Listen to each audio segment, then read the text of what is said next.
జగదీష్ కు railway station లో ఒక తినుబండారాల బండుండేది. వచ్చిపోయే ప్రయాణికులు ఎంతో ఇష్టంగా జగదీష్ గప్చిప్లు తింటుండేవాళ్లు. అంతా చాలా సవ్యంగా సాగుతుంది. తను రోజు సంతోషంగా ఇంటికొచ్చేవాడు. అలాగే తన భార్యకు ఆ రోజు సంపాదించింది ఇస్తుండేవాడు. అంతా ఇలాగే సాగుతూ ఉందనుకో సవిత, చాలా తొందరలోనే మనం ఒక సొంత ఇంటిని కొనుక్కోవచ్చు. మీ నోట్లో చక్కెర కలిపిన పెరిగిపోయాలి. భగవంతుడు ఇలాగే మన మీద కృప చూపిస్తూ ఉండాలి. నాన్న, ఆ ఇంట్లో నాకంటూ విడిగా ఒక గది ఉండాలి. అలాగే నాకు కూడా. అలాగే, తప్పకుండా. కొన్ని నెలల తర్వాత జగదీష్ బండి దగ్గరికి పోలీసులొచ్చారు. చూడు, నీ బండి ఇల్లీగల్. నువ్వు మాతో పాటు పోలీస్ స్టేషన్ కు రావాల్సి ఉంటుంది. కానీ సార్, నేను చాలా ఏళ్ల నుంచి ఇక్కడ నుండి బండి పెడుతున్నాను. అదంతా నాకు తెలీదు. నాతో పాటు పోలీస్ స్టేషన్ కు పద. జగదీష్ పోలీస్ స్టేషన్ కు చేరుకున్నాడు. అక్కడ ఇన్స్పెక్టర్ తనకు వార్నింగ్ ఇచ్చాడు. వీలైనంత త్వరగా నీ బండి తొలగించు, లేదంటే ఇల్లీగల్ గా బండి పెట్టిన నేరం కింద నిన్ను లోపల వేయగలను. కానీ సార్, నేనెక్కడికి వెళ్ళాలి? అదంతా నాకు తెలియదు. వీలైనంత త్వరగా అక్కడి నుంచి బండి తీసేయి. ఇన్స్పెక్టర్ వార్నింగ్ విని జగదీష్ ఆందోళనలో పడ్డాడు. తను నేరుగా తన ఇంటికెళ్లాడు. అక్కడ తన భార్యకు జరిగిందంతా వివరించాడు. ఇక మన బతుకులేం కావాలి? మనం ఎక్కడికి వెళ్ళాలి? మీరేం బెంగపడకండి. భగవంతుడు మనకు ఖచ్చితంగా సహాయం చేస్తాడు. మనకు ఏదో ఒక మార్గం తప్పకుండా దొరుకుతుంది. ఇక భారమంతా ఆయనదే. నేను కాసేపటి తర్వాత తిరిగి వస్తాను. జగదీష్ ఇంట్లో నుంచి బయటకొచ్చాడు. ఇక తన బండి గురించి ఆలోచించడం మొదలుపెట్టాడు. ఇప్పుడు నేనేం చేయాలి? నేను నా బండి ఎక్కడ పెట్టాలి? నేను నాతో పాటు నా కుటుంబం కడుపు ఎలా నింపగలను? భగవంతుడా! ఇదే ఆలోచించి జగదీష్ ఆందోళన పడుతున్నాడు. తనసలు రోడ్డుని పట్టించుకోవడం లేదు. తనకు వెనక నుంచి వస్తున్న ట్రక్ హారన్ సౌండ్ కూడా వినిపించడం లేదు. అంతే, ధడేల్! ఆ ట్రక్ జగదీష్ ని గుద్దేసింది. జగదీష్ ను వెంటనే హాస్పిటల్లో అడ్మిట్ చేయడం జరిగింది. కానీ రక్తం ఎక్కువగా కారిపోవడం కారణంతో తన ప్రాణాలు దక్కలేదు.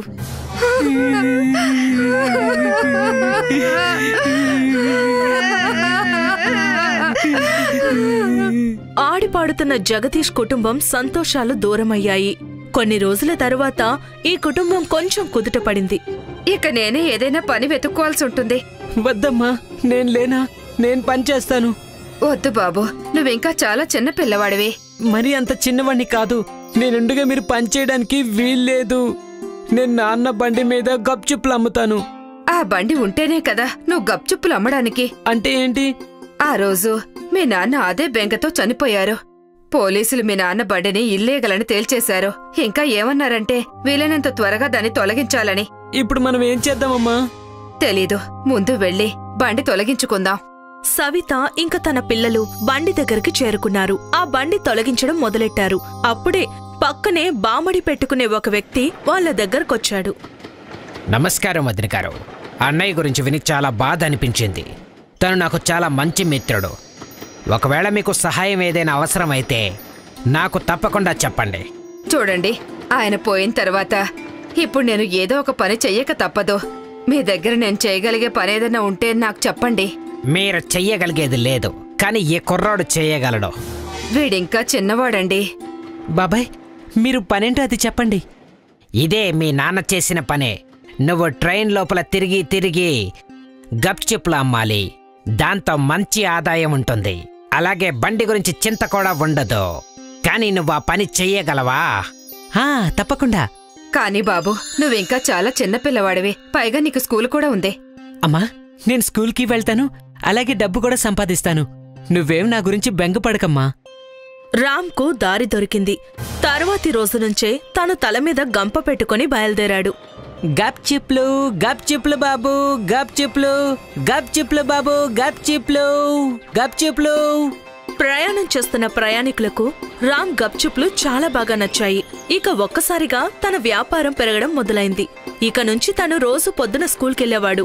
స్కూల్ నుంచి తిరిగొచ్చాక 4-5 గంటలు ట్రైన్ లోపల గప్చుప్లు అమ్ముతుండేవాడు. ఇక సంపాదించిన డబ్బు మొత్తం తన తల్లి చేతిలో పెట్టేవాడు. అద్భుతం! ఈ రోజు నీకు ఒక మంచి ఆదాయం వచ్చింది. అది ఈరోజు నేను 6 ట్రైన్లకు బదులు 8 ట్రైన్లలో గప్చుప్లు అమ్మానమ్మా. నీకు తెలుసా అమ్మా, అందరికీ నా గప్చుప్లంటే చాలా ఇష్టం. ఎందుకుండదు? నువ్వంతగా కష్టపడుతున్నావు కదా. కానీ బాబు, కొంచెం నీకు విశ్రాంతి కావాలి. రోజు రాత్రి నిద్రపోతాను కదా. అంటే నా ఉద్దేశం, ఒకసారి సెలవు తీసుకుని స్నేహితులతో పాటు ఆడుకోవడానికి వెళ్ళు. మీ నాన్న చనిపోయిన దగ్గర్నుంచి నువ్వు ఆడుకోవడానికే వెళ్ళలేదు. అమ్మా నేనిప్పుడు పెద్దవాణ్ణి అయిపోయాను. నాకు ఆడుకోవాల్సిన అవసరం ఏమీ లేదు. ఈ పరంపర కొన్నేళ్ల దాకా కొనసాగుతూ ఉంది. ఇప్పుడు రామ్ స్కూల్ నుంచి కాలేజ్కి చేరుకున్నాడు. ఒకరోజు తను ట్రైన్లో గప్చుప్లు అమ్ముతున్నప్పుడు తన కాలేజ్లో చదువుకునే కొందరు కుర్రాళ్ళు తనను చూశారు. వేడ మన కాలేజీలో చదువుతున్నాడు కదా. వాడు గప్చుప్పుల వాడు. అసలు ఇలాంటి వాళ్లకు మన కాలేజీలో అడ్మిషన్ ఎలా ఇచ్చారో ఏమో. ఆ కుర్రాళ్ళు రామ్ మీద సెటైర్లు వేయడం మొదలెట్టారు. కానీ వాళ్ళ మాటల వల్ల రామ్ మీద ఎలాంటి ప్రభావం పడలేదు. రామ్ చేసే ఈ పని వల్లనే తన ఇల్లు గడుస్తుండేది. తన చెల్లెలు కవిత కాలేజ్లో చదువుతోంది. తను సంతోషంగున్నాడు. అమ్మా ఇదిగో తీసుకో, కవిత కాలేజ్ ఫీజు. ఇక ఈ డబ్బేమో తన కోసం. కొత్త బట్టలు కొనండి, తన పుట్టినరోజు వస్తుంది కదా. అలాగే. రామ్ సంతోషం తన కుటుంబ సంతోషంలోనే ఉంది. 1 సంవత్సరం తర్వాత రామ్కు ఎంబీఏ కాలేజ్లో అడ్మిషన్ దొరికింది. ఈ రోజు తను చాలా సంతోషంగున్నాడు. నేను ఏదైనా చేసుండొచ్చమ్మా. ఈ రోజు నా కల నెరవేరబోతోంది. అవును, భగవంతుడెప్పుడూ నీకు తోడుగా ఉంటాడు నాన్నా. నువ్వెప్పుడూ సంతోషంగా ఉండు. రామ్ ఎంబీఏ చేస్తున్నా కూడా ట్రైన్లో గప్చిప్లు అమ్మే పని కొనసాగించాడు. ఇక చూస్తూ ఉండగానే రామ్ ఎంబీఏ కూడా పూర్తయిపోయింది. అలాగే తన చెల్లెలు చదువు కూడా పూర్తయింది.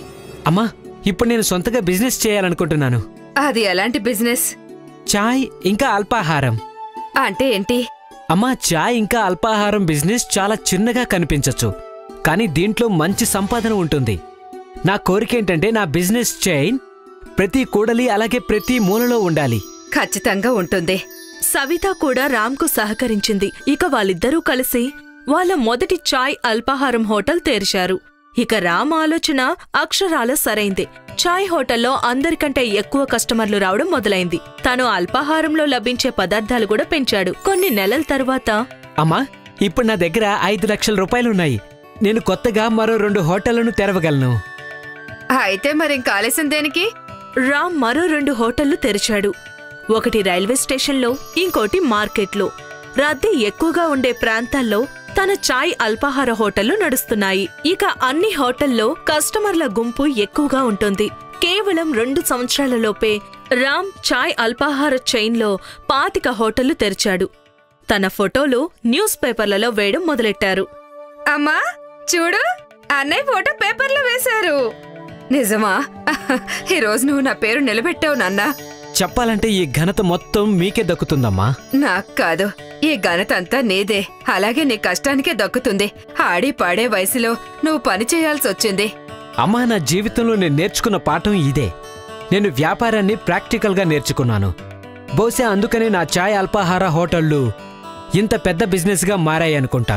భగవంతుని దయ వల్ల నువ్వు జీవితంలో ఇంకా పైకి రావాలి. ఎప్పుడూ ఇలాగే సంతోషంగా ఉండాలి. ఆ సంవత్సరం రామ్కు యంగెస్ట్ ఆంటర్‌ప్రెన్యూర్ అవార్డు ఇవ్వడం జరిగింది. సార్, అసలు మీకు చాయ్ బిజినెస్ చిన్న బిజినెస్ అనిపించడం లేదా?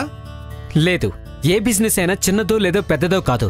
ఇక నేనైతే ఎన్నో సంవత్సరాల దాకా ట్రైన్లో గప్చుప్లు అమ్మాను. దాంతో పోల్చుకుంటే ఇది చాలా పెద్ద బిజినెస్. మాకు తెలిసింది మీ ఎంబీఏ అలాగే మీ చెల్లెల చదువుకైనా ఖర్చంతా మీరే భరించారట. అవును, ఎందుకంటే ఆ సమయంలో మమ్మల్ని చూసుకునే వాళ్ళు ఎవరూ లేరు. అలాగే బహుశా నా సిచ్యువేషనే కారణం అనుకుంటా ఈ రోజు నేను సక్సెస్ఫుల్ అవ్వడానికి. ఆ చిన్నపిల్లడు రామ్ ట్రైన్లో గప్చుప్లు అమ్మడానికి సిగ్గుపడలేదు. అందుకే ఈ పెద్ద రామ్కు చాయ్ అమ్మడంలో సిగ్గు అనిపించలేదు. అమేజింగ్! మీరంతా విన్నారు కదా, రామ్ చెప్పింది అక్షరాల నిజమే. ఏ బిజినెస్ అయినా కూడా చిన్నదో లేదా పెద్దదో కాదు. రామ్ సక్సెస్ వెనక ఉన్నది కూడా తన సిచ్యుయేషన్. తను తన సమస్యలను తీర్చుకుంటూ తన తలరాతనే మార్చుకున్నాడు. రమాకాంత్కి ఒక దాబా ఉంది. అతని దాబా హైవే పైన ఉంది. అందుకే ఎప్పుడు అక్కడ కస్టమర్లు నిండుగా ఉంటారు. బాబు ఒక చోలే పూరి, ఒక పులావ్, అరే ఒక దాల్ మరియు కిచడి త్వరగా కావాలి. మీరు కూర్చోండి, ఇప్పుడే పంపిస్తాను. రమాకాంత్ చాలా సమయం వరకు అతని దాబాలో పనిచేసేవాడు. ఇంకా రాత్రి ఆలస్యంగా ఇంటికి వెళ్లేసరికి అతని కూతురు నీలిమ అతని కోసం ఎదురుచూస్తూ ఉండేది. నువ్వింకా పడుకోలేదా? ఇప్పటి వరకు ఎప్పుడైనా అలా జరిగిందా? మీకు భోజనం పెట్టకుండా నేను పడుకోవడం?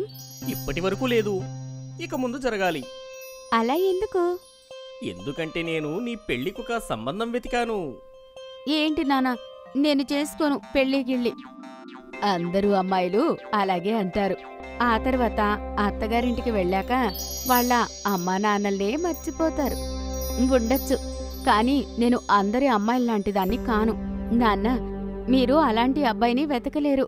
ఇక్కడే మన దగ్గరే వచ్చి ఉండేలా. ఇల్లరిక మల్లుడు కావాలంట నీ కూతురికి. తల్లి, కూతురు వేరే ఇంటికి వెళ్ళడం ఒక ఆచారం. ఇంకా అదే మంచిది. అంతే? మీరు నన్ను మీకు దూరం చెయ్యాలి అనుకుంటున్నారా? లేదు తల్లి, కానీ నీ పెళ్లి కూడా చెయ్యాలి కదా. నేను నీకు ఎలాంటి అబ్బాయిని వెతుకుతున్నాను అంటే అతను నిన్ను ఎంత బాగా చూసుకోవాలి అంటే మేమిద్దరం గుర్తుకే రాకూడదు నీకు. ఏంటి నాన్న మీరు కూడా? అరే, మీ ఇద్దరు మాటలాపి భోజనం చెయ్యండి. చాలా టైం అయింది. సరే. రమాకాంత్ తన కూతుర్ని చాలా ఇష్టపడేవాడు. కాని ఇది కూడా నిజమే, త్వరలో అతని కూతురు పరాయి ఇంటికి వెళ్ళబోతుంది. కాని ఆ తర్వాత రమాకాంత్ ఇంకాస్త ఎక్కువ సమయం దాబాలో పనిచేయడం మొదలుపెట్టాడు. ఏమైంది సార్, ఇవాళ అంత ఆలస్యమైంది? కానీ దాబా ఇంకా ముయ్యలేదు. ఆలస్యమైంది కానీ ఇంకా ఆలోచిస్తున్నాను ఇంకొద్దిసేపు నడుపుదామని. ఎలా అయినా నా కూతురు పెళ్లికి డబ్బులు రెడీ చెయ్యాలి. సరే సార్, చిన్న మేడం పెళ్లి మనం చాలా ఘనంగా చేద్దాం. ఖచ్చితంగా. రమాకాంత్ పనివాళ్లు కూడా అతనికి తోడుగా ఉన్నారు. ఇంకా వాళ్లు కూడా ఓవర్ టైం చేయడం మొదలుపెట్టారు. ఒక నెల తర్వాత నీలిమాని చూడ్డానికి అబ్బాయి వాళ్ళు వస్తారు. ఇంకా వాళ్ళకి నీలిమ బాగా నచ్చుతుంది. 2 నెలల తర్వాత ఒక మంచి శుభముహూర్తం ఉంది. వీరిద్దరి పెళ్లికి మంచి ముహూర్తం. సరే పంతులు గారు. అందరూ చాలా ఆనందంగా ఉంటారు. నీలిమ పెళ్లి కుదిరింది. రమాకాంత్ అక్కడ ఇక్కడ డబ్బులు జమ చేస్తూ ఉంటాడు. అతను అనుకుంటాడు తన కూతురు పెళ్లిలో ఎలాంటి లోటు ఉండకూడదు అని. కానీ ఒకరోజు అతను హడావిడిగా హైవే రోడ్డు దాటుతూ ఉండగా అప్పుడే ఒక ట్రక్తో అతనికి యాక్సిడెంట్ అవుతుంది. ఇంకా అతను అక్కడే చనిపోతాడు.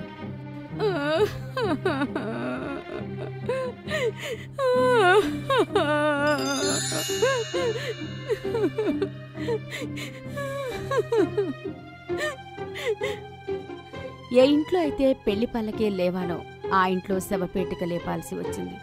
సరిత ఇంకా నీలిమ జీవించటానికి తోడు లేకుండా పోయింది. కొన్ని రోజుల తర్వాత కిషోర్ రమాకాంత్ ఇంటికి వస్తాడు. వదినా, రమాకాంత్ అన్న నా దగ్గర 2 లక్షలు అప్పు తీసుకున్నాడు. కూతురు పెళ్లి తర్వాత ఇస్తాన్నాడు. ఇప్పుడు ఆయన లేరు. మరి నా డబ్బులేలా? వాటిని ఎవరిస్తారు నాకు? కానీ ఆయన ఈ విషయం గురించి నాకు ఏమీ చెప్పలేదన్నా.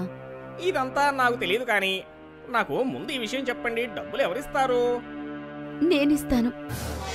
మా నాన్నగారు చేసిన అప్పంతా నేను తిరిగిస్తాను. కానీ కేవలం నాకు ఒక 6 నెలల సమయం ఇవ్వండి. సరే తల్లి, నేను 6 నెలల తర్వాత తిరిగి వస్తాను. అప్పటి వరకు డబ్బు సిద్ధంగా ఉంచండి. సరిత తన తల పట్టుకుంటుంది.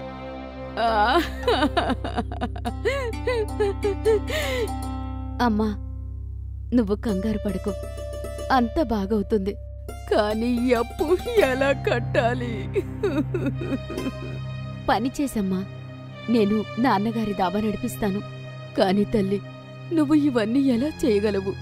చేస్తానమ్మా, నాన్నగారున్నారు కదా నాతో. ఇంకా మరుసటి రోజే నీలిమ దాబా దగ్గరికి వెళ్తుంది. బాబాయ్, ఇవాళ్టి నుంచి దాబా నేను నడిపిస్తా. సరే తల్లి, మేము నీ నాన్నగారికి చాలా రుణపడి ఉన్నాము. మేమందరం నీకు సహాయం చేస్తాము. నాకు మీ మీద నమ్మకం ఉంది. దాబా దగ్గర బండ్లు ఆగడం మొదలయ్యాయి. ఇంకా దాబాకి జనాలు భోజనం చేయడానికి వచ్చేవారు. నీలిమ అందరి దగ్గర ఆర్డర్ ఇంకా డబ్బులు తీసుకునేదే. ఉదయం నుంచి రాత్రి వరకు తను దాబా చూసుకునేదే. దాబా మూసే సమయంలో తను డబ్బులు లెక్క పెట్టుకునేదే. ఇవాళ కేవలం 3000 రూపాయలు మాత్రమే జమయ్యాయి. అందులో 1500 రూపాయలు లాభం.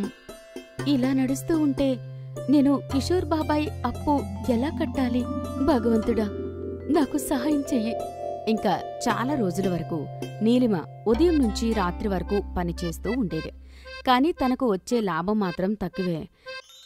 తనకి అస్సలు సంతోషం లేదు. చాలా రోజులు గడుస్తాయి. ఒకరోజు రాత్రి అందరూ పనివాళ్ళు వెళ్ళిపోతారు. ఇంకా నీలిమ దాబా మూసేస్తూ ఉంటుంది. అప్పుడే ఒక పెద్ద సాధువు అక్కడికి వస్తాడు. తల్లి 2 రోజులుగా ఆకలితో ఉన్నాను. తినడానికి ఏమైనా ఉంటే పెట్టు తల్లి. రండి, కూర్చోండి. కానీ తల్లి, నీకు ఇవ్వడానికి నా దగ్గర డబ్బులేమీ లేవు. ఏం పర్వాలేదు. నీలిమ కిచెన్లోకి వెళ్తుంది. అక్కడ కూర ఉంది, కానీ రోటీ లేదు. నీలిమ చూస్తుంది, రుమాలి రోటీ పిండి మిగిలి ఉంటుంది. తను వెంటనే స్టవ్ అంటించి 2 మట్కా రోటీ తయారు చేస్తుంది. ఇంకా కూరతో ఆ సాధువుకి వడ్డిస్తుంది. ఆ సాధువు చాలా ఆకలిగా ఉన్నాడు. భోజనం ముందు పెట్టగానే తినడం మొదలుపెట్టాడు. అతని భోజనం పూర్తవగానే అతను చేతులు కడుక్కుంటాడు. ధన్యవాదాలు తల్లి, నువ్వు ఆకలితో ఉన్న వాళ్ళ కడుపు నింపావు. భగవంతుడు నీకెప్పుడు మంచే చేస్తాడు. నేను నీ గురించి భగవంతుడికి ప్రార్థన చేస్తాను. నా కోసం కాదు, మా నాన్నగారి కోసం ప్రార్థన చెయ్యండి. ఆయన ఈ లోకంలో లేరు. నిమిషంలో ఆ సాధువు నీలిమ మనస్సులో బాధ కనుక్కుంటాడు. నువ్వు చాలా సాహసవంతురాలివి తల్లి. నీ పనిలో నేను నీకు సహాయం చేస్తాను. ఏ కుండపై అయితే నువ్వు రోటీ చేస్తావో ఆ కుండ నీకు మాయాకుండవుతుంది. దీనిపై తయారైన రోటీ ఎవరైతే తింటారో వాళ్ళు మళ్ళీ నీ రోటీ కోసమే వస్తారు. వాళ్ళు ఇంకా ఏమీ తినడానికి కూడా ఒప్పుకోరు. దాని ద్వారా నువ్వు చాలా ఎక్కువ డబ్బు సంపాదించగలవు. నీలిమ ఆ సాధువు దగ్గర ఆశీర్వాదాలు తీసుకుంటుంది. ఆ తర్వాత ఆ సాధువు వెళ్ళిపోతాడు. ఇంకా నీలిమ తన దాబా మూసేసి ఇంటికి వెళ్ళిపోతుంది. మరుసటి రోజు ఉదయం నీలిమ దాబా తెరుస్తుంది. ఇంకా రోజులానే జనాలు రావడం మొదలైంది. ఒక కస్టమర్ కూడా రోటీ ఆర్డర్ చేస్తాడు. ఇంకొక కుండ రోటీ. అతను ఇంకొకటి కూడా తినేశాడు. ఇంకొకటి అరే ఓ అన్నా, నువ్వు 3 కుండ రోటీలు తెప్పించుకుంటున్నావు. ఏం చేయను, నేను నా జీవితంలో ఇంత రుచికరమైన కుండ రోటీ తినలేదు. నువ్వు కూడా తిని చూడు. ఇంకేం ఉంది, ఎవరైతే కుండ రోటీ తింటారో వాళ్ళు మళ్ళీ మళ్ళీ ఆర్డర్ చేయడం మొదలు పెడతారు. రోజు అంతా కుండ మీద రోటీ తయారవుతూ ఉంటుంది. రాత్రి నీలిమ డబ్బులు లెక్క పెడుతూ ఆశ్చర్యపోతుంది.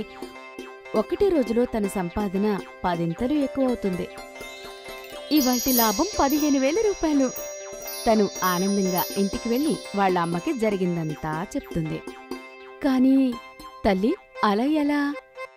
అమ్మా, ఇదంతా ఆ బాబాగారి వల్ల జరిగింది. అతని ఆశీర్వాదం వల్ల ఈ కుండ మాయకుండలా మారింది. ఇంకా త్వరలో నాన్న అప్పు కట్టేయగలం మనం. భగవంతుడికి చాలా చాలా ధన్యవాదాలు. ఇప్పుడు నీలిమ ఆనందంగా ఉంటుంది. తను ఆనందంగా దాబాలో పనిచేస్తూ ఉంటుంది. 1 నెల తర్వాత కిషోర్ నీలిమ దాబా దగ్గరికొస్తాడు. తల్లి, నీకు గుర్తుంది కదా, 1 నెల అయిపోయింది. హా బాబాయ్, గుర్తుంది. నీలిమ గళ్ళ నుంచి 2 లక్షలు బయటకు తీసి కిషోర్కి ఇస్తుంది. ఇంత త్వరగానా? ఎంత త్వరగా నువ్వు ఇన్ని డబ్బులు ఎలా సంపాదించావు? భగవంతుడి దయవల్ల. నీలిమ కిషోర్ చెవిలో కుండరోటి రహస్యం చెప్తుంది. అప్పట్నుంచి దాబా నడుస్తుంది బాబాయ్. ఇంకా ఆదాయం కూడా పెరిగింది. చాలా మంచిది. నువ్వు ఇలానే సంపాదిస్తూ ఉండు. నా ఆశీర్వాదాలు నీకు ఎప్పుడూ ఉంటాయి. కిషోర్ నీలిమకి ఆశీర్వాదాలిచ్చి వెళ్ళిపోతాడు. కాని అతని మనసులో పాపముంది. రాత్రి దాబా మూసేగానే కిషోర్ ఆ మాయా కుండని దొంగిలించడానికి దాబాకి వస్తాడు. కాని అతను దాన్ని ముట్టుకోగానే కుండ వేడిగా అవుతూ ఉంటుంది. కుండ ఎంత వేడిగా అవుతుంది అంటే అది ఎర్రగా అయిపోతుంది. ఇంకా కిషోర్ చేతులు కాలిపోతాయి. నా చేతులు, నా చేతులు. కిషోర్కి తన అత్యాశకి శిక్ష పడింది. అతనికి మాయా రోటీ తయారు చేసే కుండ దొరకలేదు. ఇంకా అతని 2 చేతులు కాలిపోతాయి. అందుకే అంటారు అత్యాశ మంచిది కాదు అని. జగదీష్కు రైల్వే స్టేషన్లో ఒక తినుబండారాల బండుండేది. వచ్చిపోయే ప్రయాణికులు ఎంతో ఇష్టంగా జగదీష్ గప్చిప్లు తింటుండేవాళ్లు. అంతా చాలా సవ్యంగా సాగుతుంది. తను రోజు సంతోషంగా ఇంటికొచ్చేవాడు. అలాగే తన భార్యకు ఆ రోజు సంపాదించింది ఇస్తుండేవాడు. అంతా ఇలాగే సాగుతూ ఉందనుకో సవిత, చాలా తొందరలోనే మనం ఒక సొంత ఇంటిని కొనుక్కోవచ్చు. మీ నోట్లో చక్కెర కలిపిన పెరిగిపోయాలి. భగవంతుడు ఇలాగే మన మీద కృప చూపిస్తూ ఉండాలి. నాన్న, ఆ ఇంట్లో నాకంటూ విడిగా ఒక గదుండాలి. అలాగే నాకు కూడా. అలాగే, తప్పకుండా. కొన్ని నెలల తర్వాత జగదీష్ బండి దగ్గరికి పోలీసులొచ్చారు. చూడు, నీ ఈ బండి ఇల్లీగల్. నువ్వు మాతో పాటు పోలీస్ స్టేషన్కు రావాల్సి ఉంటుంది. కానీ సార్, నేను చాలా ఏళ్ల నుంచి ఇక్కడ నుండి బండి పెడుతున్నాను. అదంతా నాకు తెలీదు. నాతో పాటు పోలీస్ స్టేషన్కు పద.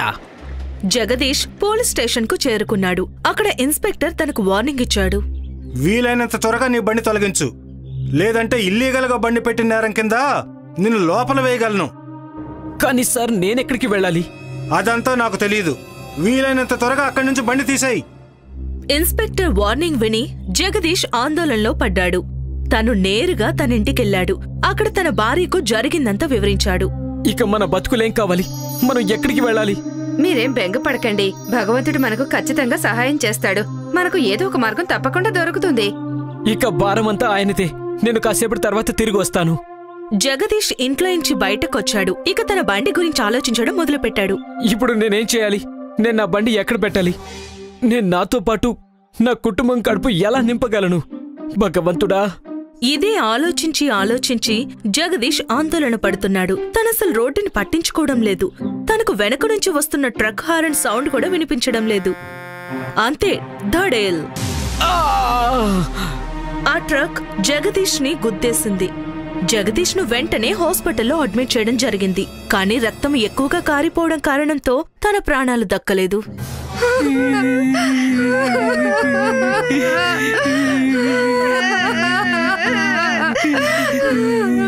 ఆడిపాడుతున్న జగదీష్ కుటుంబం సంతోషాలు దూరమయ్యాయి. కొన్ని రోజుల తరువాత ఈ కుటుంబం కొంచెం కుదుటపడింది. ఇక నేనే ఏదైనా పని వెతుక్కోవాల్సి ఉంటుంది. వద్దమ్మా, నేను లేనా? నేను పని చేస్తాను. వద్దు బాబు, నువ్వింకా చాలా చిన్న పిల్లవాడివి. మరీ అంత చిన్నవాణ్ణి కాదు. నేనుండగా మీరు పని చేయడానికి వీల్లేదు. నేను నాన్న బండి మీద గప్చుప్పులు అమ్ముతాను. ఆ బండి ఉంటేనే కదా నువ్వు గప్చుప్పులు అమ్మడానికి. అంటే ఏంటి? ఆ రోజు మీ నాన్న అదే బెంగతో చనిపోయారు. పోలీసులు మీ నాన్న బండిని ఇల్లీగలని తేల్చేశారు. ఇంకా ఏమన్నారంటే వీలైనంత త్వరగా దాన్ని తొలగించాలని. ఇప్పుడు మనం ఏం చేద్దామమ్మా? తెలీదు. ముందు వెళ్ళి బండి తొలగించుకుందాం. సవిత ఇంకా తన పిల్లలు బండి దగ్గరికి చేరుకున్నారు. ఆ బండి తొలగించడం మొదలెట్టారు. అప్పుడే పక్కనే బామడి పెట్టుకునే ఒక వ్యక్తి వాళ్ళ దగ్గరకొచ్చాడు. నమస్కారం వదిన గారు. అన్నయ్య గురించి విని చాలా బాధ అనిపించింది. తను నాకు చాలా మంచి మిత్రుడు. ఒకవేళ మీకు సహాయం ఏదైనా అవసరమైతే నాకు తప్పకుండా చెప్పండి.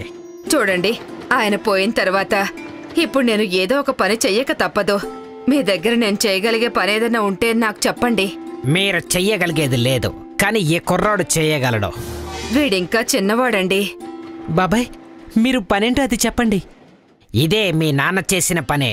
నువ్వు ట్రైన్ లోపల తిరిగి తిరిగి గప్చిప్లు అమ్మాలి. దాంతో మంచి ఆదాయం ఉంటుంది. అలాగే బండి గురించి చింత కూడా ఉండదు. కానీ నువ్వు ఆ పని చెయ్యగలవా? తప్పకుండా. కానీ బాబు, నువ్వింకా చాలా చిన్న పిల్లవాడివి. పైగా నీకు స్కూల్ కూడా ఉంది.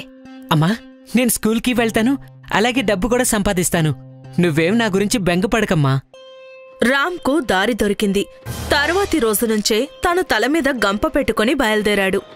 గప్చిప్లు, గప్చిప్లు బాబు, గప్చిప్లు, గప్చిప్లు బాబు, గప్చిప్లు, గప్చిప్లు.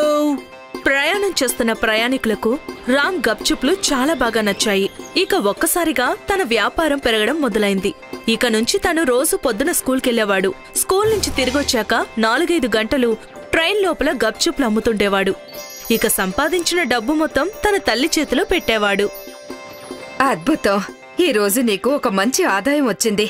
అది ఈరోజు నేను 6 ట్రైన్లకు బదులు 8 ట్రైన్లలో గప్చుప్లు అమ్మానమ్మా.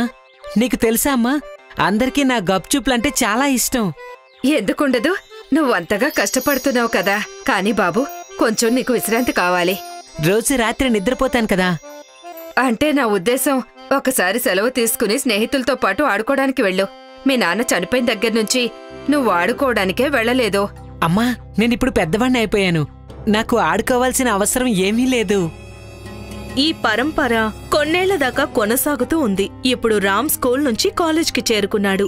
ఒకరోజు తను ట్రైన్లో గప్చుప్లు అమ్ముతున్నప్పుడు తన కాలేజ్లో చదువుకునే కొందరు కుర్రాళ్ళు తనను చూశారు. వీడు మన కాలేజీలో చదువుతున్నాడు కదా. వాడు గప్చుప్పుల వాడు. అసలు ఇలాంటి వాళ్లకు మన కాలేజీలో అడ్మిషన్ ఎలా ఇచ్చారో ఏమో. ఆ కుర్రాళ్ళు రామ్ మీద సెటైర్లు వేయడం మొదలెట్టారు. కానీ వాళ్ళ మాటల వల్ల రామ్ మీద ఎలాంటి ప్రభావం పడలేదు. రామ్ చేసే ఈ పని వల్లనే తన ఇల్లు గడుస్తుండేది. తన చెల్లెలు కవిత కాలేజ్లో చదువుతోంది. తను సంతోషంగున్నాడు. అమ్మా ఇదిగో తీసుకో, కవిత కాలేజ్ ఫీజు. ఇక ఈ డబ్బేమో తన కోసం కొత్త బట్టలు కొనండి, తన పుట్టినరోజు వస్తుంది కదా. అలాగే. రామ్ సంతోషం తన కుటుంబ సంతోషంలోనే ఉంది. 1 సంవత్సరం తర్వాత రామ్కు ఎంబీఏ కాలేజ్లో అడ్మిషన్ దొరికింది. ఈ రోజు తను చాలా సంతోషంగున్నాడు.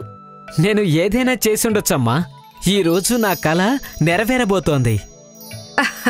అవును, భగవంతుడు ఎప్పుడూ నీకు తోడుగా ఉంటాడు నాన్న.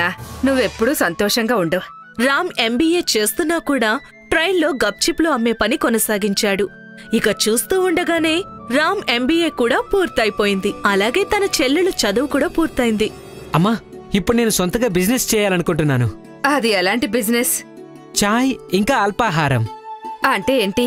అమ్మా చాయ్ ఇంకా అల్పాహారం బిజినెస్ చాలా చిన్నగా కనిపించచ్చు, కానీ దీంట్లో మంచి సంపాదన ఉంటుంది. నా కోరికేంటంటే నా బిజినెస్ చైన్ ప్రతి కూడలి అలాగే ప్రతి మూలలో ఉండాలి. ఖచ్చితంగా ఉంటుంది. సవిత కూడా రామ్కు సహకరించింది. ఇక వాళ్ళిద్దరూ కలిసి వాళ్ళ మొదటి చాయ్ అల్పాహారం హోటల్ తెరిచారు. ఇక రామ్ ఆలోచన అక్షరాల సరైంది. చాయ్ హోటల్లో అందరికంటే ఎక్కువ కస్టమర్లు రావడం మొదలైంది. తను అల్పాహారంలో లభించే పదార్థాలు కూడా పెంచాడు. కొన్ని నెలల తరువాత, అమ్మా ఇప్పుడు నా దగ్గర 5 లక్షల రూపాయలున్నాయి. నేను కొత్తగా మరో 2 హోటళ్లను తెరవగలను. అయితే మరింక ఆలస్యం దేనికి? రామ్ మరో 2 హోటళ్లు తెరిచాడు. ఒకటి రైల్వే స్టేషన్లో, ఇంకోటి మార్కెట్లో. రద్దీ ఎక్కువగా ఉండే ప్రాంతాల్లో తన చాయ్ అల్పాహార హోటళ్లు నడుస్తున్నాయి. ఇక అన్ని హోటల్లో కస్టమర్ల గుంపు ఎక్కువగా ఉంటుంది. కేవలం 2 సంవత్సరాలలోపే రామ్ చాయ్ అల్పాహార చైన్లో 25 హోటళ్లు తెరిచాడు. తన ఫోటోలు న్యూస్ పేపర్లలో వేయడం మొదలెట్టారు. అమ్మా చూడు, అన్నయ్య ఫోటో పేపర్లో వేశారు. నిజమా? ఈరోజు నువ్వు నా పేరు నిలబెట్టావు నాన్న. చెప్పాలంటే ఈ ఘనత మొత్తం మీకే దక్కుతుందమ్మా. నాకు కాదు, ఈ ఘనత అంతా నీదే. అలాగే నీ కష్టానికే దక్కుతుంది. ఆడి పాడే వయసులో నువ్వు పని చేయాల్సొచ్చింది. అమ్మా నా జీవితంలో నేను నేర్చుకున్న పాఠం ఇదే. నేను వ్యాపారాన్ని ప్రాక్టికల్గా నేర్చుకున్నాను. బహుశా అందుకనే నా చాయ్ అల్పాహార హోటళ్లు ఇంత పెద్ద బిజినెస్గా మారాయనుకుంటా. భగవంతుని దయ వల్ల నువ్వు జీవితంలో ఇంకా పైకి రావాలి. ఎప్పుడూ ఇలాగే సంతోషంగా ఉండాలి. ఆ సంవత్సరం రామ్కు యంగెస్ట్ ఆంటర్‌ప్రెన్యూర్ అవార్డు ఇవ్వడం జరిగింది. సార్, అసలు మీకు చాయ్ బిజినెస్ చిన్న బిజినెస్ అనిపించడం లేదా? లేదు, ఏ బిజినెస్ అయినా చిన్నదో లేదో పెద్దదో కాదు. ఇక నేనైతే ఎన్నో సంవత్సరాల దాకా ట్రైన్లో గప్చుప్లు అమ్మాను. దాంతో పోల్చుకుంటే ఇది చాలా పెద్ద బిజినెస్. మాకు తెలిసింది మీ ఎంబీఏ అలాగే మీ చెల్లెలు చదువుకైనా ఖర్చంతా మీరే భరించారట. అవును, ఎందుకంటే ఆ సమయంలో మమ్మల్ని చూసుకునే వాళ్ళు ఎవరూ లేరు. అలాగే బహుశా నా సిచ్యువేషనే కారణం అనుకుంటా ఈరోజు నేను సక్సెస్ఫుల్ అవ్వడానికి. ఆ చిన్నపిల్లడు రామ్ ట్రైన్లో గప్చుప్లు అమ్మడానికి సిగ్గుపడలేదు. అందుకే ఈ పెద్ద రామ్కు చాయ్ అమ్మడంలో సిగ్గు అనిపించలేదు. అమేజింగ్! మీరంతా విన్నారు కదా, రామ్ చెప్పింది అక్షరాల నిజమే. ఏ బిజినెస్ అయినా కూడా చిన్నదో లేదా పెద్దదో కాదు. రామ్ సక్సెస్ వెనక ఉన్నది కూడా తన సిచ్యుయేషన్. తన సమస్యలను తీర్చుకుంటూ తన తలరాతనే మార్చుకున్నాడు.